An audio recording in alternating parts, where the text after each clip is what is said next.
ಹರಿಯಾಣದಲ್ಲಿ ಸರಳ ಬಹುಮತವನ್ನ ದಾಟ್ತಾ ಇದೆ ಕಾಂಗ್ರೆಸ್. ಹರಿಯಾಣ ಕಾಂಗ್ರೆಸ್ನಲ್ಲಿ ವಿಜಯೋತ್ಸವ ಕೂಡ ಬೆಳಕಿನಿಂದಲೇ ಆರಂಭ ಆಗಿದೆ. ಬೆಳಗ್ಗೆ 9:30ಕ್ಕೆ ಕಾಂಗ್ರೆಸ್ ಕಚೇರಿಗೆ ಭೂಪೇಂದ್ರ ಸಿಂಗ್ ಹುಡ್ಡಾ ಮಾಜಿ ಮುಖ್ಯಮಂತ್ರಿಗಳು ಹಾಗೂ ಇವರ ನೇತೃತ್ವದಲ್ಲೇ ಚುನಾವಣೆಗೆ ಹೋಗಿತ್ತು ಕಾಂಗ್ರೆಸ್. ಹರಿಯಾಣದಲ್ಲಿ ಸರಳ ಬಹುಮತದತ್ತ ಕಾಂಗ್ರೆಸ್ ಹೋಗುವಂತಹ ಮುನ್ಸೂಚನೆ ಸಿಕ್ಕ ಬೆನ್ನಲ್ಲೇ ಸಾಕಷ್ಟು ಬೆಳವಣಿಗೆಗಳಾಗ್ತಾ ಇದೆ.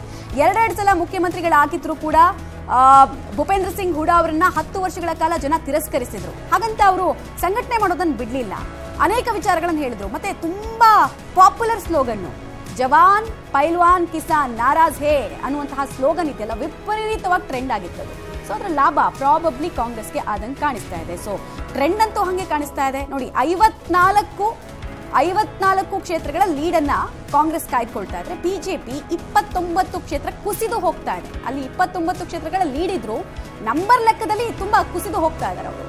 ಅದರ್ಸು 5 ಕ್ಷೇತ್ರಗಳ ಲೀಡನ್ನ ಕಾಯ್ದುಕೊಳ್ತಾ ಇದ್ದಾರೆ. ಇದು ಹರಿಯಾಣದಲ್ಲಿ 90 ಕ್ಷೇತ್ರಗಳ ಲೀಡ್ ಕೂಡ ಸಿಗ್ತಾ ಇದೆ ನಮಗೆ.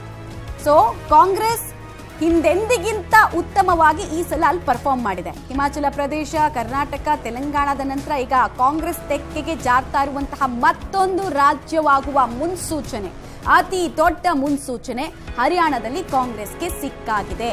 ದಲಿತ ಓಟ್ಗಳ ಕನ್ಸಾಲಿಡೇಷನ್ ಹಾಗೂ ಜಾಟ್ ಸಮುದಾಯದ ಕನ್ಸಾಲಿಡೇಷನ್ ಚೆನ್ನಾಗಿ ವರ್ಕೌಟ್ ಆದಂಗೆ ಮೇಲ್ನೋಟಕ್ಕೆ ಕಾಣಿಸ್ತದೆ. ಬಿಕಾಸ್ ಆ ಪ್ರಾಬಲ್ಯ ಇರುವಂತಹ ಕ್ಷೇತ್ರಗಳಲ್ಲಿ ಕಾಂಗ್ರೆಸ್ ಅಲ್ಲಿ ಮುನ್ನಡೆಯನ್ನು ಕಾಯ್ದುಕೊಳ್ತಾ ಇದೆ, ಲೀಡನ್ನು ಕಾಯ್ದುಕೊಳ್ತಾ ಇದೆ. ಬಿಜೆಪಿಗೆ ನೋಡಿ 29 ಕ್ಷೇತ್ರಗಳಲ್ಲಿ ಮುನ್ನಡೆ.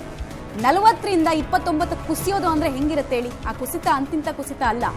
ಅದರ್ಸು 5 ಕ್ಷೇತ್ರಗಳಲ್ಲಿ ಮುನ್ನಡೆಯನ್ನು ಕಾಯ್ದುಕೊಳ್ತಾ ಇದ್ದಾರೆ. ಇದೇ ಟ್ರೆಂಡು ಇನ್ 1 ಅವರ್ ಕಂಟಿನ್ಯೂ ಆಗ್ಬಿಟ್ರು ಸ್ಪಷ್ಟ ಚಿತ್ರಣ ಆ ರಾಜ್ಯದ್ದು ಏನು, ಭವಿಷ್ಯ ಏನು, ಮುಂದಿನ 5 ವರ್ಷಗಳ ಕಾಲ ನಾವು ಈ ಪಾರ್ಟಿಗೆ ಅಧಿಕಾರ ಕೊಡಬೇಕು ಅಂತ ಡಿಸೈಡ್ ಮಾಡ್ದಂಗೆ ಆಗುತ್ತೆ. 9:30 ಗಂಟೆ ತನಕನೂ ಇದೇ ನಂಬರ್ ಮುಂದುವರೆದ್ರೆ ಅಲ್ಲಿಗೆ ನಿಮಗೆ ಅಲ್ಲಿ 10 ಗಂಟೆಯ ನಂತರ ಒಂದೊಂದಾಗಿ ಅದು ವಿನ್ ಆಗಿ ಕನ್ವರ್ಟ್ ಆಗೋದಕ್ಕೆ ಶುರುವಾಗುತ್ತೆ.